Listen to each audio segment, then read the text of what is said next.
Hello guys, আসসালামু আলাইকুম। Welcome back to our new blog. কেমন আছো সকলে? আশা করছি খুব ভালো আছো। আলহামদুলিল্লাহ আমরাও ভীষণ ভালো আছি। তো দেখো, হয়ে গেছি রেডি, এখন বেরোবো। তো আজকে একটা জিনিস কেনার প্ল্যান ছিল, যেটা অলরেডি আগেও 2-3 দিন দেখেছি আর কি। তো ফাইনালি আজকে কিনতে চললাম। তো এদিকে দেখা হয়ে গেছিলো, মামুন সিগনেচারও করে দিল আর কি, কোনটা মানে আসবে আর কি। তো যাই হোক, তারপরে দেখি আমি তো চলে এলাম, আমাকে টোটোতে চাপিয়ে দিয়েছিলো। তো আমি স্কুলের উদ্দেশ্যে চলে এলাম, আর ও বাড়ি ফিরে গেছিলো।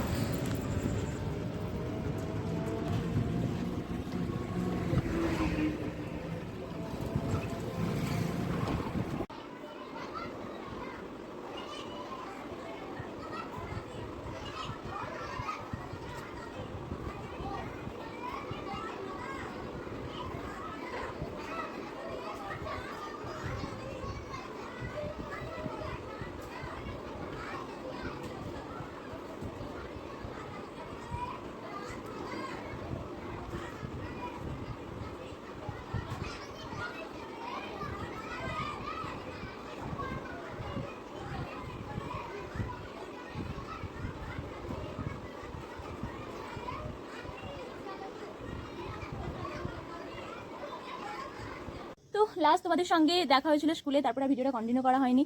তো মেনলি হচ্ছে যে সকালবেলা তোমার দেখিয়েছিলাম যে ফার্নিচারের দোকান গেছিলাম আসার সময় আমি আর মামুন। তো এর আগে 2-1বার গেছিলাম, তো তখন মালটাল ছিল না, তারপর একদিন দেখে এসেছিলাম। তো আজকে ফাইনাল অর্ডার দিয়ে এলাম আর কি। তো বিকেলে আসার কথা ছিল 4টের পরে, ফোন করেছিলাম, এখনও বেরোয়নি, তবে বেরিয়ে যাবে কিছুক্ষণের মধ্যে। তো কেমন নিয়েছি সেটা তোমাদের দেখাবো। আর অনেক দিন ধরে প্ল্যান চলছিল, অনেক দিন ধরে মিন্স ইচ্ছে ছিল। দেখো, ঘর করার পরে ছোটো ছোটো ছোটো ছোটো ছোটো জিনিসগুলো মানে ঘর সাজাতে তো বেশ ভালোই লাগে। আর সেটা আমি, বোন, মা, আবু সবার কন্ট্রিবিউশন থাকে আর কি, কারণ একবারে আবুর ওপর চাপ দিয়ে করা। তো আবু যেগুলো মেন জিনিস সেগুলো তো করে, কিন্তু নর্মালি ঘর সাজানো সেগুলো আর কি আমাদের সবারই কন্ট্রিবিউশন থাকে। তো বরাবরই মানে আমরাই সেগুলো করে এসেছি আর কি। মানে আমি বুনি, বিশেষ করে বুনির কন্ট্রিবিউশন বেশি থাকে। তো ও বরাবরই না মানে যে মাইনরিটি আর কি, স্কলারশিপ একটু বেশিই পাই। তো নাম্বার ভালো থাকে, ওই জন্য বিবেকানন্দ স্কলারশিপ এগুলো একটু বেশি পাই। তো ওর কন্ট্রিবিউশনটা বেশিই থাকে আর কি। রিসেন্ট ঘর হওয়ার পরে যে সিঁড়ির গ্রিল মানে আর কি, আমাদের একটা ডিজাইন পছন্দ হয়েছিল যে লোহার গ্রিল লাগাবো, তো সেটা পুরোটাই ও করেছে। ঘরের রঙের কন্ট্রিবিউশন ছিল, মানে বিশেষ করে আবুর ওপরে খুব একটা প্রেশার ক্রিয়েট করি না আমরা। তারপরে কিছু কিছু জিনিস, যেমন বা ঘরের ছোটোখাটো যে জিনিসগুলো, আলমারি হোক, সেটা আমার মায়ের, বুনির, আবুর অল্প অল্প কন্ট্রিবিউশন। তো সেগুলো করে আস্তে আস্তে আস্তে আস্তে, কারণ কী বলো তো, ঘর থাকলে তো ঘর সাজাতেই হবে, আর ছোটো ছোটো শখগুলোকেও পূরণ করতে হবে। তো সবার আর কি কন্ট্রিবিউশন সেটা থাকে, বিশেষ করে বুনির কন্ট্রিবিউশন বেশি থাকে। তো ফাইনালি ডাইনিং টেবিলটা নেওয়া হলো। যবে থেকে আমি প্রেগনেন্ট তবে থেকেই আর কি কথা চলছে যে হ্যাঁ, মানে যখন আমার নিচেতে বসতে অসুবিধা হচ্ছে যে না চলো ডাইনিং টেবিল নেবো। বাট দেখো, এই নয় যে প্রেগনেন্ট বলেই আর কি ডাইনিং টেবিল নিতেই হবে, নিচেতে খেতে আমার অসুবিধা হচ্ছে এরকম কিছু নয়। বাট যাই হোক, হয় না যে শখটা থাকে, তারপরে একটা মানে একটা ওই রিজন দরকার পড়ে আর কি। মানে শখ থাকে, রিজন একটা দরকার পড়ে, তো এই রিজনটা আর কি সেটাই। বাট আমি তো অনেকটা সময় অতিক্রম করে এলাম, আর জাস্ট একটা মাস। তো বাট তবুও আর কি যেহেতু কথা চলছিল, তো তার জন্য নেওয়া। আর ছাদে এলাম, মামা তো বোনটা এসেও ছাদে আসার জন্য জোর করছিল, তো ফুগলির সঙ্গে ছাদে এলাম। ও আগে না ক্যামেরাতে খুব আসতে যাইতে, এখন জানি না লজ্জা করছে কিসের জন্য। তো আপনার নিজের মনে খেলা করছে। তো ডেলিভারি তোমাদেরকে দেখাবো কেমন হয়েছে, অবশ্যই কমেন্ট করে জানিও। তো এটাও বুনিরই ক্রেডিট, নিজেদের অল্প অল্প কন্ট্রিবিউশনে ফাইনালি হয়ে গেল। তো ইচ্ছেটা ছিল কাঠের নেওয়ার আর কি, বিশেষ করে কাঠেরটা একটা দেখতে ভালো লাগে, বাট অত বাজেট সত্যি বলতে নেই। তো নিজের সাধ্য মতো আর কি পুরোটা, মানে সাধ্য মতো আবার শখ পূরণ হবে, তো দুটোই আর কি, সেই কারণেই নেওয়া। তো এটা আমার মানে আমাদের মধ্যে আছে আর কি, মানে বুনির মধ্যে, আমার মধ্যে। ওখানের জন্য মানে শ্বশুরবাড়ির জন্য মামনকে বলি আর কি। এবার কী বলতো, একার পক্ষে না সম্ভব হয় না, কোনো জিনিস ছোট্ট হোক সেটা বড় হোক। তো কোনো কিছু করলে আমি যদি বলি এটা কিনবো, তুমি অর্ধেক টাকা দেবে তো, বা এটা করে নাও না, আমি তোমাকে অর্ধেক টাকা দিচ্ছি, এরকম আর কি। তো ও বলে পরে পরে পরে করে, এরকম হয় না আর কি। তো ভালো লাগে ঘরে ছোটো ছোটো জিনিসগুলো কেনাকাটা করতে, বা সেগুলো ছোটো ছোটো করে শখ পূরণ করতে, কারণ বাড়ির ছেলেরা মেনলি তাদের সংসার চালানো, সংসার চাপ এগুলো থেকে থাকে। তো ঘর সাজানোটা যেহেতু অল্প স্বল্প ইনকাম তো আমরা করে নিই, তো তার জন্য। তো চলো দেখা যাক, তোমাদের সঙ্গে শেয়ার করবো।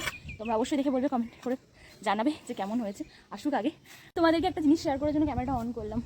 এই পাশে যে খেজুর গাছটা ছিল না, সেটা বাজ পড়ে কী অবস্থা জানো তো, প্রচুর খেজুর ধরে আছে। আর আবু ভোরবেলায় মানে যেহেতু খেজুর খেতে ভীষণ ভালোবাসি, আবু নর্মালি ভোরবেলাতে উঠে, তো ভোরবেলা উঠে প্রথম কাজ হয়ে যায় আবুর খেজুর ধরার সময় এখানে খেজুর গোড়াতে জমা, এখন প্রচুর এখানে খেজুর পড়ে থাকে। তো ব্যাস গাছটাই চলে গেল। এরকমভাবে অনেক মানুষও চলে যায়। তো মানুষের জন্য হয়তো আমাদের আফসোসটা বেশিই হয়, গাছের জন্য কম। কিন্তু সত্যি বলতে একটা সময় গিয়ে এখনও মানে এখন গাছটা তবুও দাঁড়িয়ে আছে বলে মানে অতটাও হ্যাঁ মানে মনে হচ্ছে যে খেজুর আর পাওয়া যাবে না, বাট গাছটা যখন এই জায়গাতেই থাকবেন তখন মনে হয় আরও বেশি, যেখানে একটা গাছ ছিল মানে একটা স্মৃতি হয়ে থাকবে। আর নর্মালি আমাদের এখানে দেখো, এখানে প্রচুর আম গাছও ছিল, আগে একটা আম গাছ ছিল, তো এখনও সেটাকে নিয়ে আফসোস হয় যে হ্যাঁ আগে আম হতো প্রচণ্ড, মানে ঝড় হলেই আম কোরানো ব্যাপারটা থাকতো।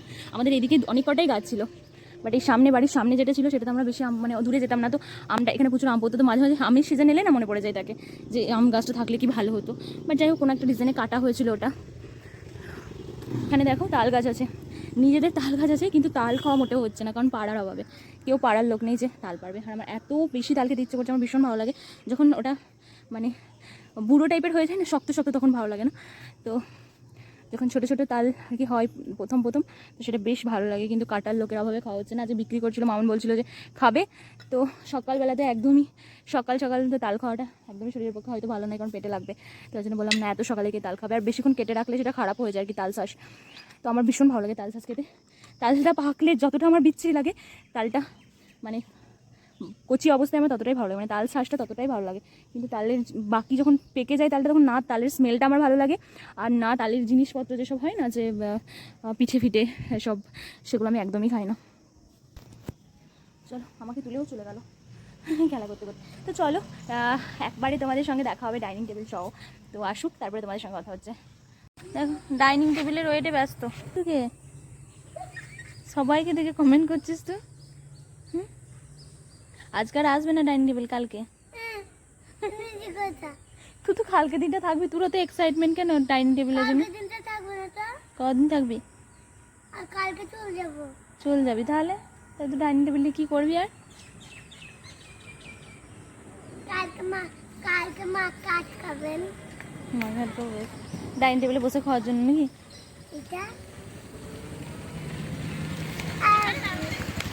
নামবি না নাকি? দেখো পড়িয়ে চলে এসেছে, আমরা ওয়েট করছি ডাইনিং টেবিলের জন্য, ফোন করেছিল। কি এটা আছে? টেঙে টেঙে টেঙে টেঙে টেঙে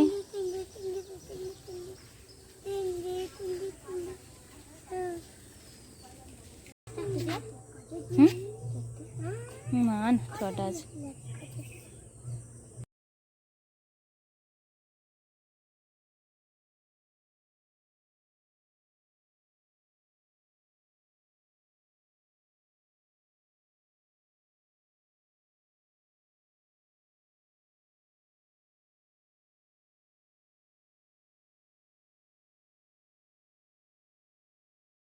তো যখন অর্ডার দিয়ে এসেছিলাম তখন অল্প কিছু টাকা দিয়ে এসেছিলাম, তো বাকি পেমেন্টটা ডেলিভারির পরই করলাম আর কি। আর এদিকে দেখো ও ভীষণ এক্সাইটেড, সত্যি কথা বলতে ও মানে যতটা এনজয় করেছে আরও বেশি ভালো লেগেছে। ও না থাকলে হয়তো অতটাও মানে আমরা মানে কিনেছি ঠিক আছে, বাট মানে হয় না বাচ্চা ছেলে যতটা দেখায় আর কি আনন্দটা, আমরা অতটাও তো দেখাতে পারি না। তো যাই হোক ও আর কি সেই আনন্দটা দেখিয়েছে, তো ছিল বলে মানে এই যে ওই সময় ডাইনিং টেবিলটা কেনার আর কি মানে আনন্দটা আরও দ্বিগুণ বেড়ে গেছে আর কি। দেখো এক সেকেন্ডও ডাইনিং টেবিল ছাড়া থাকছে না।